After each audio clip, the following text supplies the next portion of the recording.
picks up with Jesus and his disciples along the way.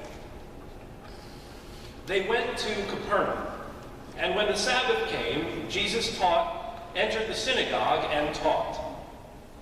They were astounded at his teaching, for he taught them as one having authority, and not as the scribes. Just then was in their synagogue a man with an unclean spirit, and he cried out, "What have you to do with us, Jesus of Nazareth? Have you come to destroy us? I know who you are, the Holy One of God." But Jesus rebuked him, saying, "Be silent and come out of him."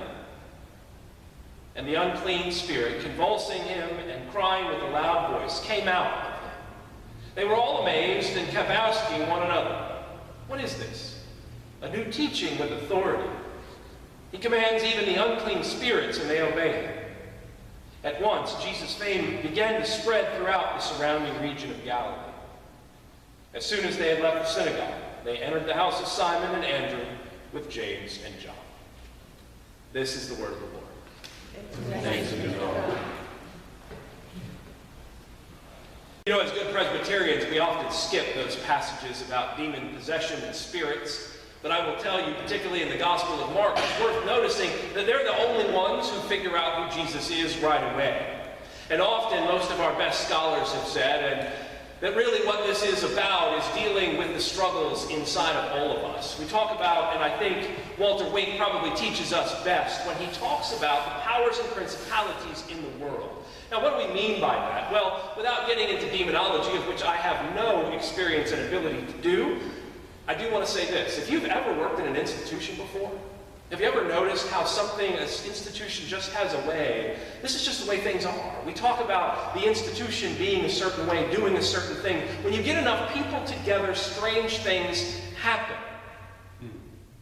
We seem to multiply the worst in ourselves when we form institutions. For those who work in large and small institutions, you could probably talk about the ways in which there's a spirit at work in some of those places. And so in some ways, what this encounter in the synagogue really is about Jesus coming and challenging the status quo within the religious community. It's about saying that the religious community is not so righteous, but within its walls are the same struggles that go on throughout the world. Now, the reason I wanted to start with this passage is not just because it was in the lectionary, but because it fit with, in so many ways, the struggles of our own age. And what did I want to say? I've been struggling for quite a while with trying to figure out, how do we speak with some authority, or not authority so much, how do we say something that matters, particularly in our own age that is so struggling with the demons of our own age? How do we deal with a city that is deeply divided? How do we deal with the struggles in our own policing? How do we deal with the struggles of inequality that until this last August, most of us were comfortable just simply ignoring? And I thought, well, we're not the first people to go. That's the great American ignorance, right? The arrogance that we, in our own age, are the smartest who have ever lived, have the best technology, pyramids, by the way, the best technology that's ever existed. We are the smartest. No one behind us has anything to offer us. What was the old line? You can't trust anyone over 30.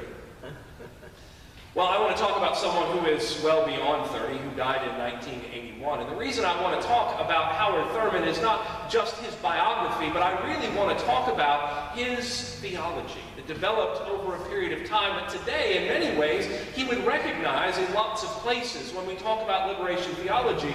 But at the time that he was doing it, no one knew anything about it. And why was he important? Because you might know, have folks heard of who he is? If you've heard of who he is before, right? And every time the month of February rolls around, we talk about some famous figures, but he often gets left out, which is fascinating to me because he was the spiritual mentor to Dr. King. He was the spiritual mentor to James Farmer. Some of you might not know. You can Google him if you'd like. I can talk about him later. But Thurman had developed over a period of time a deep theology of how to live as an oppressed people in a way where you don't lose your own mind. But it wasn't just that. He was a prolific author. He was a pastor of an interracial, intercultural church in San Francisco, of all things. So that alone gives him some reason for us as a congregation to listen to him. So over the next couple of weeks, I want to talk about various aspects of his theology and how I think it might say something to our own age. But in order to do that, we have to talk about his story, as they say. He was born and raised in segregated Daytona, Florida. He was born at a time when his grandmother had been raised as someone who had been enslaved. By 1925, he became an ordained Baptist minister, but before that ever happened, when he was headed off, it was very clear from an early age, he was a bright young man, that he had a lot to offer, and they were going to make sure he got an education. And lo and behold, he gets to the train station, and it turns out he doesn't have enough money for his bag to go to school. And one of the porters recognized that this was an opportunity for a young local boy to go somewhere and pay his fare. You never know the kinds of things that might just happen. He ends up being the first black dean at Boston University and of major universities in this country, of the chapter there. So you never know the kind of small things that we can do in our lives that can be part of great things. His first pastorate was at Mount Zion Baptist Church in Oberlin, Ohio. And then he moved on to be professor of religious and director of religious life at Morehouse and Spelman Colleges in Atlanta. And then he spent the spring of 1929 studying at Haverford College with Rufus Jones, who was a Quaker mystic and a leader of the pacifist interracial Fellowship of Reconciliation, which still exists today. And it's during those days where he began to formulate his own philosophy that stressed an activism, that was rooted in faith, guided by the Spirit, and maintained by a sense of peace. It turns out that by the time that he was a professor at Boston University, that he had already had dealings. He was a student with Dr. King's father. They knew one another. And as his time at BU, he became the spiritual mentor of many of the folks within what we know in the modern era as a civil rights movement. We know that in reality it had been going on a lot longer and continues today. But the thing I want to talk about most was, over time, he developed what I think is probably his most well-known work, which is called Jesus and the Disinherited. It was the idea of asking this basic question as a person of faith in this country. What does the religion of Jesus have to say to people whose backs are against the wall? That's how he really begins the book. And he tells a story in the introduction that it was while he was traveling in India that he was asked why he could remain, how in the world could he remain a Christian when it was Christians who had not only enslaved his own people, but who were currently in charge of the whole Jim Crow system. And this was the actual conversation that he had. The gentleman said to him, "I'm a Hindu. I do not understand. Here you are in my country, standing deep within Christian faith and traditions. I do not wish to seem rude to you, but sir, I think you are a traitor to all the darker peoples of the earth. I'm wondering what you, an intelligent man, can say in defense of your position." End quote. Pretty powerful stuff. Put you back on your heels and have to defend who you are, what you believe. And he said that this led to a 5-hour conversation, which really was the seed that got planted for this work, Jesus and the Disinherited. And so he began his study and his conversation with this man later in his book of basically what we call today as a historical understanding of who Jesus was. We take that for granted.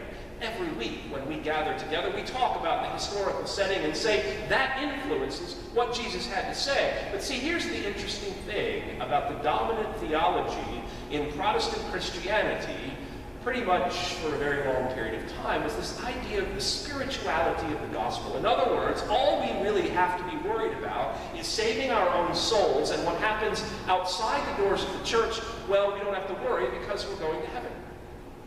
So we don't have anything to say about what goes on outside. It was a doctrine that was put forth originally by Henry Thornwell, a great Presbyterian pastor, numerous works. I actually have his 4-volume theology because, well, I'm that kind of person. And I was really fascinated, how did he develop this theology? At the end of the day, what he basically said, and this was the functioning of the Presbyterian Church for a very long time, the Bible is not clear on the issue of slavery. It does not prohibit it at all directly, and because it does not, the church should say nothing and leave the institution alone. And it took until the 1960s for the Southern Presbyterian Church to reject that theology wholeheartedly. But that theology is alive and well in our society today. Unless the only other thing you need to worry about is getting rich when you're outside the church, because God provides blessings and money.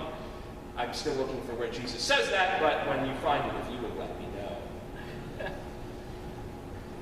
So he's very clear from the very beginning of the book. His one interest is, what does this faith, this religion of Jesus have to say for those who are struggling? Because that's the challenge that he faced. And so he begins with who Jesus was, where he lived, and the circumstances under which he lived. And he said in doing so, it enabled him to see Jesus in a light that empowered him, that revealed to him that most of the story of the Christian faith that was given on to him when he was very young and previous generations was not the faith of Jesus Christ.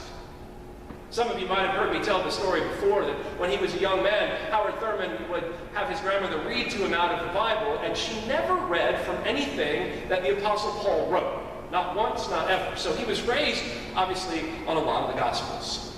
So he knew the stories of Jesus, and once after he was in seminary in his early days, asked his grandmother, why is it that you never read from Paul? And she said this: every Sunday, when I would gather together, they would send the white preachers down to preach to the slaves, and they would always preach, slaves, be obedient to your masters.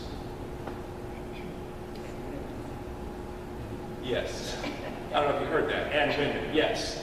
This is what these preachers did on a repeat. And she promised, she said, if I ever get to the stage where I can read, and she did well, I would never, ever again read anything from Paul. Only from Jesus. And so that's why she did that. Now, part of his understanding said that he was able, and I'm not going to get into how he reclaims Paul in a lot of ways, that's a conversation for another day. What I'm most interested in is what he says about Jesus. Three major things that help us understand about how to interpret our faith. The first one is that Jesus was Jewish. Now that sounds not all that surprising in our own time. He never claimed to be anything but Jewish. And interestingly enough, some of you might have heard this story before, when Karl Barth was in Germany prior to the rise of National Socialism, though before he got thrown out of the country, the last sermon that he preached was one that was titled, on Christmas Eve, Jesus was a Jew. Now, as an Austrian, they quickly set him out of the country after that. But he was. Which means that he thought about the world in a certain way, that he was impacted by this. The other thing we know is that Jesus was poor. He lived in the hill country of Nazareth in a cave. These were not wealthy folks. He was not educated at the finest school. And the other thing we know is that Jesus was part of a minority group, because Israel was part of the Roman Empire. And in fact, most of the Jewish folk were seen as troublemakers in the Roman Empire. They never were able to fully bring peace to that area. Interesting. And so, out of these three things, he then develops this idea that there are, for oppressed people, three ways of dealing with oppressed circumstances. The first one is this. It's called what he refers to as non-resistance. In other words, basically, what he frames as imitation. I heard someone once say is outwhiting the white folk. What? Outwhiting the white folk. I just wanted to... This idea of imitation. Now, he didn't say that, I did. I've heard that before. But it's the idea of giving up your own culture, giving up your own traditions, trying to be just like the dominant culture in so many ways that you forget who you are. Now, my own experience with this is not exactly prime, but I suppose it helps a little bit. When I moved to Northern Ireland, and I lived there for a year, I will tell you, in that first month, I tried to do everything like everybody there. And about a month in, I was exhausted, and I wasn't oppressed. I was just living in a foreign country where I thought they spoke English, and it was a little bit different, and I was there to serve. So you can imagine how exhausting that can be to lose your identity, to lose your ability to even have your traditions. Now, what did he say about Jesus' time? Well, this was most common, the folks who were well off.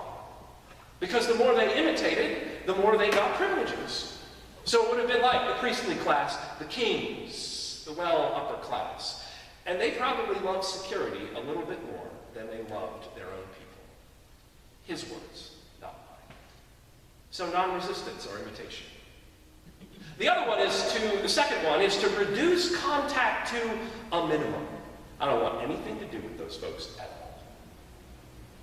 And then on some level, it's this idea of really, it's driven from utter contempt. I hate them so much, I don't want to be in their presence. And so then he tells this story about Ben-Hur. Some of you might have seen the movie. If you haven't, I can paint this picture. There's this image of the Jews standing on the side as the Roman soldiers are going by. And as the last Roman soldier goes by, as these people silently stand in contempt, and you can see it, when the last one is safely by, one of them spits at their heel. Not on their heel, but behind them. So it's this idea of contempt without getting killed. And just going into hiding. Also, probably soul killing on some level. The third one, he said, is armed resistance. Armed resistance. Why can't we do something? Something must be done. And that was the role of the zealots. The zealots, the ones like James and John, the folks who lived in the hills. We also know that the Jewish uprisings that occurred in Judea were tremendous. It was difficult for the Romans to ever overcome them, but they overcame them every single time. So when Jesus says those who live by the sword die by the sword, he's talking to the zealots to remind them that yes, you might have some victories today, but the police state always comes smacking you down. Some of you might have heard back this summer, there was a Time magazine article that said in immediately aftermath of the shooting of Mike Brown that the gang recruitment in our city went up by 300%. And how were they doing this? They were saying, we can teach you how to have a little bit of dignity. We can give you family. And you can stand up. You don't have to take this. We'll teach you. But the end of it is always the same. And so, lo and behold, Thurman says, Jesus lived in a mess of this is the world that Jesus lived in. These were the choices people had. They could either be part of the religious establishment, the political establishment, like Herod and the priests, or they could live silently in contempt, never living fully human, or they could live like the zealots, short-lived with some maybe possible level of dignity, but dead. And those were the choices. And the truth is, we know because Jesus lived in Nazareth, from Nazareth, in the Galilee region, that he was part of an area that had a lot of zealots, a lot of folks who just wanted to be left alone and stand up and not take it anymore. And what Thurman says finally is these are the basic facts. That Christianity is born in the mind of Jesus as a teacher and a thinker. And that finally the faith is about a technique for survival for the oppressed. That's how he starts out, saying this is what the faith in Jesus is all about. Not about living after you're dead, but living most fully as you are now without giving up yourself. About demons. And I think when finally Dr. King speaks in the late 60s about the great evils, demons of our own time, of militarism, racism, poverty, all of those things that he talks about probably were couched early on when Howard Thurman talks about the three major struggles that people face: fear, deception, and finally hatred. Those are the evils that work on our heart. We talk about this, and we will in the coming weeks, that hatred ends up destroying us. It's a powerful motivator. It enables us to do all sorts of things. Hatred and anger can drive us to do lots, but eventually it will burn us up. So if, in fact, this idea is survival, I mentioned earlier that Oh, I did not mention earlier that I'd hoped to, that in his lifetime he had the opportunity to meet Gandhi.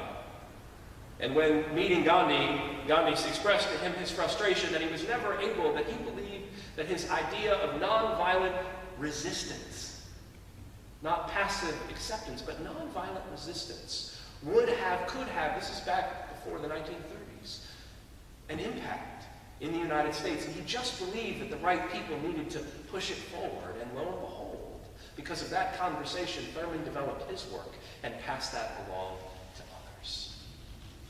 Now, I'm not being prescriptive, and I hope that folks don't take it that way. I'm not sitting here as one more white guy saying this is what black folk need to do. What I'm saying is Christians living in very difficult times need to figure out a way to maintain our humanity, to not fall trap to bitter despair, to not fall into the trap of anger and hatred. And in the coming weeks, we're going to talk a little bit more about what that looks like and how we might do that in our own lives. Jesus said in the Gospel of John, I've come to bring life now abundantly. And so how do we do that? It's possible. It is possible, and I believe it is the witness that we as Christians need to give to the world. Violence and death seem to have the last word, but the truth is that love is more powerful than death. We live in the shadow of the cross, which reminds us that God's love came, and the best thing we had to offer was death. We chose death. We chose our selfishness. We chose ourselves. We chose security over people. And at the end of the day, the tomb is empty, which says that God's love will overcome all of it. We may not see it, but we keep telling that story because we never know the people who you impact every day with the love of God, what they might do down the road for the very struggles that are near and dear to each one of our hearts. So I hope that we can turn, and I invite you to. It's a short book, by the way, packed full. You won't learn anything from me that you can't gather from what he has written in numerous books, but as well, Jesus and the Disinherited. I want to invite you, if you want to go find it and read it, take a look at it. I have read it and reread it and reread it, and I find something new every time. Because what it, at the end of the day, teaches us is that we do need to attend to our internal selves. We have to deal with our internal selves because what goes on in our heads, and in our minds, in our private thoughts, comes out. The hatred that we have for others. Some of us think we're good at hiding our disdain for other people. You're not as good as you think you are, first of all. But the other thing is it comes out. We know when someone doesn't like us, when someone's not happy with us. And so we got to deal with that stuff. Jesus knew in order to, when he said, love your enemies, that wasn't easy. When he said, turn the other cheek, which, by the way, was a challenge, and I'll tell you that next week. It was a challenge, not an offer to be a doormat. It was about figuring out how to remain human and remain dignified in the midst of a mess. And friends, we're still living in the midst of messes. So it's my hope and prayer that you will continue to find a way to remain human, to remain faithful, to know that you are a beloved child of God in the midst of this. Amen.